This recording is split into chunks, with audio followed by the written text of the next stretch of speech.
Samir Manö, investisseur et promoteur immobilier, est l'un des hommes les plus riches d'Albanie. Après la chute du régime communiste, il a quitté son pays, comme beaucoup d'Albanais, pour aller s'installer à Vienne. Là, il a eu l'idée de vendre des téléviseurs bon marché à ses compatriotes. Et il est devenu millionnaire. Aujourd'hui, il construit des centres commerciaux et des appartements de luxe dans l'ensemble des Balkans. Nous avons un nouveau projet de construction de villas, ou plus exactement d'un quartier résidentiel. Nous allons bâtir 118 villas, dont la plus petite fera 500 mètres carrés et la plus grande 1000. Cela s'adresse bien sûr à des gens qui ont un peu plus d'argent que la moyenne des Albanais.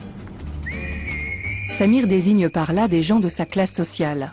En Albanie, on étale volontiers sa richesse. Après la crise économique des années 90, où il fallait lutter pour joindre les deux bouts, on affiche aujourd'hui sa réussite en s'exhibant au volant d'une grosse voiture ou en se faisant construire une villa somptueuse. Pour cette bâtisse de 650 mètres carrés, il faut compter 650 000 €.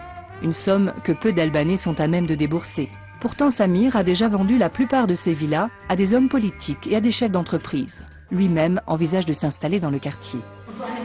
Alors vous vous faites construire une villa comme celle-ci? Non, plus grosse, bien plus grosse. De combien de mètres carrés? À peu près 3000. Pourquoi si grande? J'ai 4 enfants et 4 bonnes d'enfants. Ça fait une grande famille.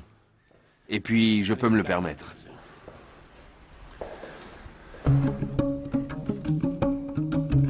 « 3000 mètres carrés, c'est la moitié de la superficie du château de Neuschwanstein. La modestie n'est pas le fort des nantis albanais.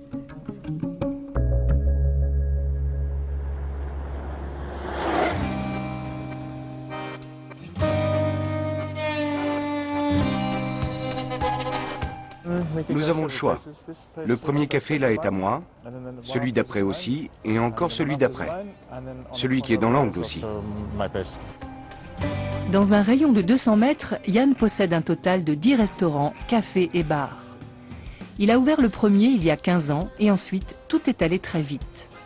Yann n'avait pourtant jamais imaginé devenir riche. Ancien squatteur, c'est un peu par hasard que la richesse lui est tombée dessus. Voyant prospérer ses commerces les uns après les autres, il a continué sur sa lancée et transformé petit à petit un ancien quartier populaire en quartier branché. Tout ça, il ne l'a pas fait pour l'argent, d'autant qu'en Norvège, contrairement à la tendance observée en Albanie, c'est assez mal vu d'étaler sa richesse. Ce serait très impoli de clamer que je veux être très très riche.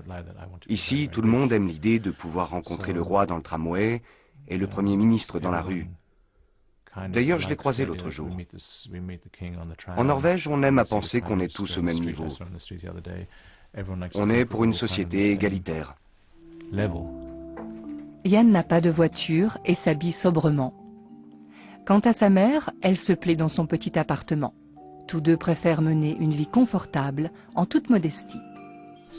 J'ai une grande qualité de vie, donc ça ne me dérange pas de payer beaucoup d'impôts. Mais je tiens à ce que cet argent soit employé judicieusement pour le bien de tous, pour qu'on ait de bons hôpitaux, de bonnes écoles, de bonnes routes. Je veux être sûr que mon argent est utilisé à bon escient, et pas pour payer les limousines des hommes politiques.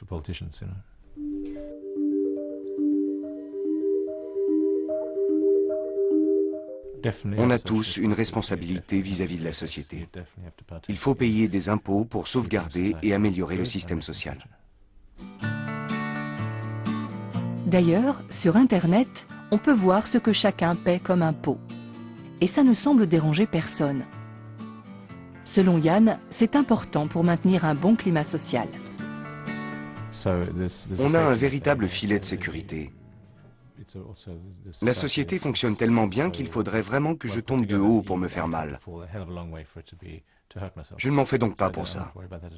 Cela dit, parfois, j'aimerais avoir un niveau de vie plus modeste, parce que plus on a de choses, plus ça devient compliqué.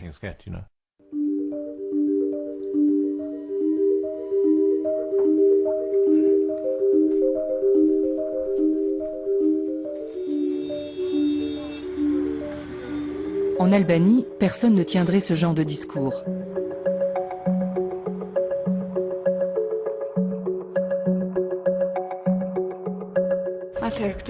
Là, je présente l'émission Dancing with the Stars. Je suis avec mon mari Ermal, qui anime l'émission avec moi. On est tous les deux des personnages publics. La 3e saison commence en mars. En plus d'être une star, Amarda possède des magasins de robes de mariée. Ces millions, elle les a gagnés au cours des 10 dernières années. En ce qui la concerne, l'engagement social est le cadet de ses soucis. Je ne me suis pas encore beaucoup impliquée socialement. Ce Noël, j'ai commencé à aider les autres et j'aimerais continuer à le faire. Parfois, on dit qu'on se sent mieux quand on donne de l'amour plutôt que quand on ne fait qu'en recevoir. Alors on va essayer d'aller dans ce sens-là. Manifestement, la classe supérieure albanaise est encore frileuse vis-à-vis de l'engagement social. Les nécessiteux ne devraient pas trop compter sur leur argent.